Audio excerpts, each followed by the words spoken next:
ಎಲ್ಲರಿಗೂ ನಮಸ್ಕಾರ ಸ್ನೇಹಿತರೆ. ಇವತ್ತು ನಮ್ಮ ಗಾರ್ಡನ್ನಲ್ಲಿ ಸ್ವಲ್ಪ ಗೆಡ್ಡೆಕೋಸಿನ ಗಿಡಗಳನ್ನ ನಾನು ಹಾಕ್ಕೊಳ್ತಾ ಇದ್ದೀನಿ. ಮೊದಲಿಗೆ ಸ್ವಲ್ಪ ಹಾಕ್ಕೊಂಡಿದ್ದೆ, ಅವು ಯಾವ ರೀತಿ ಬಂದಿದ್ದಾವೆ ಅಂತ ನೋಡ್ಕೊಂಡು ಬರೋಣ. ಹಾಗೆ ಸ್ವಲ್ಪ ಸಸಿಗಳನ್ನೂ ಕೂಡ ಹಾಕ್ಕೊಳ್ತೀನಿ ಇವತ್ತು. ಅದಕ್ಕಿಂತ ಮುಂಚೆ ಯಾರಾದರೂ ಫಸ್ಟ್ ಟೈಮ್ ವಿಡಿಯೋ ನೋಡ್ತಾ ಇದ್ದರೆ ದಯವಿಟ್ಟು ಸಬ್ಸ್ಕ್ರೈಬ್ ಮಾಡ್ಕೊಳ್ಳಿ. ವಿಡಿಯೋ ಇಷ್ಟ ಆದರೆ ಲೈಕ್ ಕೊಟ್ಟು ಶೇರ್ ಮಾಡಿ ಸ್ನೇಹಿತರೆ.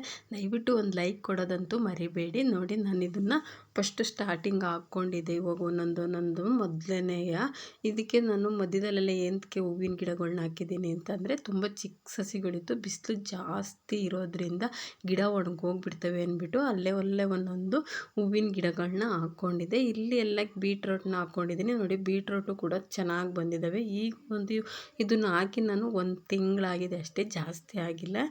ಈ ಸೀಡ್ಸ್ ನೋಡಿದ್ರೆ ಈ ರೀತಿ ಇರ್ತವೆ, ಗೆಡ್ಡೆಕೋಸಿನ ಸೀಡ್ಸು. ಇದನ್ನು ನಾನು ಮೀಶೋ ಆ್ಯಪಲ್ಲಿ ತರಿಸ್ಕೊಂಡಿದ್ದೆ. ಸ್ವಲ್ಪ ಒಂದು 50 ಗ್ರಾಮ್ 100 ಗ್ರಾಮ್ ಈ ಥರ ತರಿಸಿ ಇಟ್ಕೊಂಡ್ರೆ ನಾವು 1 ವರ್ಷ 2 ವರ್ಷ ಯೂಸ್ ಮಾಡ್ಬೋದು.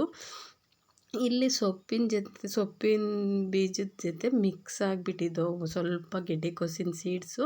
ಅದನ್ನು ನಾನು ಬೇರ್ಪಡ್ಸೋಕ್ಕಾಗ್ದೇನೆಯ ಇಲ್ಲಿ ಸುಮ್ಮನೆ ಎರಚಿದೆ, ನೋಡೋಣ ಬಂದಷ್ಟು ಬರಲಿ ಅಂತ ಹೇಳ್ಬಿಟ್ಟು. ಈ ಸೊಪ್ಪು ಮಿಕ್ಸ್ ಆಗಿರೋ ಸೊಪ್ಪಿನ ಜೊತೆ ಅದು ಕೂಡ ಒಂದೊಂದು ಬಂದಿದ್ದಾವೆ. ನೋಡಿ, ಈ ರೀತಿ ಇರ್ತವೆ ಗಿಡಗಳವು, ಗೆಡ್ಡೆಕೋಸಿನವು. ನಾನು ಲಾಸ್ಟ್ ವೀಡಿಯೋದು ಒಂದು ಹಳೆ ವೀಡಿಯೋ ಅಪ್ಲೋಡ್ ಮಾಡಿದ್ದೀನಿ. ಗೆಡ್ಡೆಕೋಸನ್ನ ಬೆಳೆಸೋ ವಿಧಾನನ ನಾನು ಆಲ್ರೆಡಿ ಅಪ್ಲೋಡ್ ಮಾಡಿದ್ದೀನಿ.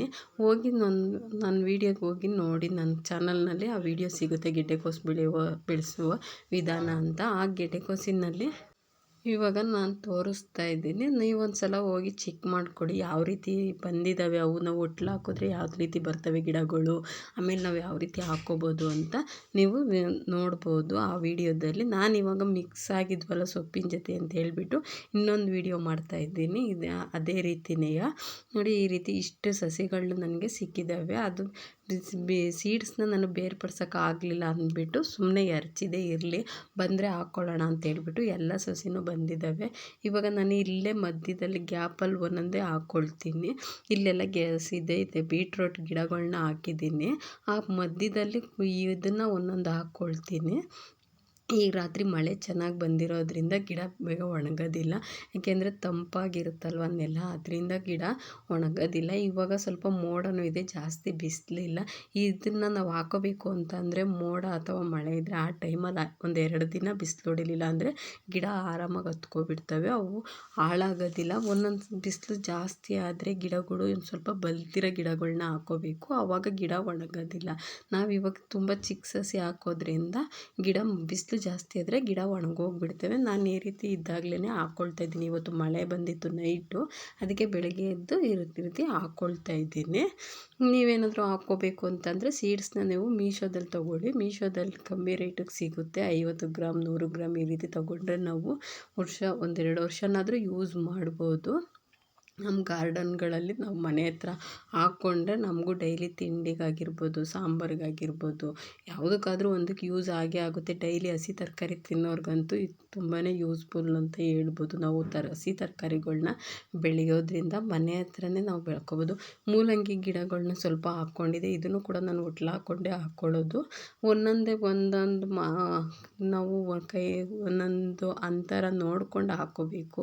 ನೋಡಿ ಯಾವ ರೀತಿ ನಾನು ಹಾಕ್ಕೊಂಡಿದ್ದೀನಿ ಅಂತ. ಎಲ್ಲೆಲ್ಲಿ ಖಾಲಿ ಜಾಗ ಇದೆಯೋ ಅಲ್ಲೆಲ್ಲ ಸ್ವಲ್ಪ ಒಂದೊಂದೇ ಹಾಕ್ಕೊಂಡು ಬಂದಿದ್ದೀನಿ. ನಮ್ಮ ಗಾರ್ಡನ್ನಲ್ಲಿ ನಾನು ಎಲ್ಲ ಸತ್ಯನೆಲ್ಲ ಕ್ಲೀನ್ ಮಾಡಿ ಇಟ್ಕೊಂಡಿದ್ದೆ. ಇಷ್ಟು ಸಸಿಗಳು ಇವಾಗ ಹಾಕ್ಕೊಂಡಿದ್ದೀನಿ ನಾನು.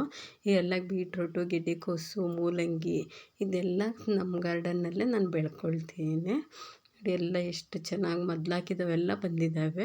ಈಗ ನೆಕ್ಸ್ಟ್ ಹಾಕೋವು ಇನ್ನೊಂದು ತಿಂಗಳಲ್ಲಿ ಈ ರೀತಿ ಬರ್ತವೆ, ಇಷ್ಟಿಷ್ಟಪ್ಪ ಆಗ್ತವೆ 1 ತಿಂಗಳಿಗೆ. ಅದು ಗಿಡ ಬರಬೇಕು ಅಂದರೆ 2-3 ತಿಂಗಳು ಬೇಕೇ ಬೇಕು. ಒಂದು ಸೈಡು ತರಕಾರಿ ಹಾಕ್ಕೊಂಡಿದ್ದೀನಿ ಇವಾಗ, ಈ ಕಡೆ ಸೈಡು ಮಧ್ಯದಲ್ಲಿ ಒಂದೊಂದು ಹೂವಿನ ಗಿಡಗಳು ಇದ್ದಾವೆ. ಇನ್ನೊಂದು ಸೈಡ್ ಬಂದರೆ ಈ ಕಡೆ ಸೈಡಲ್ಲಿ ಸ್ವಲ್ಪ ಕೊತ್ತಂಬರಿ, ಮೆಂತ್ಯ ಇಲ್ಲಿ ಸ್ವಲ್ಪ ಅಗೆದು ರೆಡಿ ಮಾಡಿ ಇಟ್ಕೊಂಡಿದ್ದೀನಿ. ಅಲ್ಲಿ ಸ್ವಲ್ಪ ಸೊಪ್ಪಿನ ಬೀಜನ ಹಾಕೋಣ ಅಂತ ಹೇಳ್ಬಿಟ್ಟು. ನೋಡಿದ್ರಲ್ಲ ಸ್ನೇಹಿತರೆ, ಇವತ್ತು ನಮ್ಮ ಗಾರ್ಡನ್ನಲ್ಲಿ ನಾನು ಯಾವ್ಯಾವ ಕೆಲಸನೆಲ್ಲ ಮಾಡಿಕೊಂಡೆ ಅಂತ. ನಿಮಗೆ ನಾನು ಇವತ್ತು ಮಾಡಿರೋ ವಿಡಿಯೋ ಇಷ್ಟ ಆದರೆ ದಯವಿಟ್ಟು ಲೈಕ್ ಕೊಟ್ಟು ಶೇರ್ ಮಾಡಿ. ಧನ್ಯವಾದಗಳು.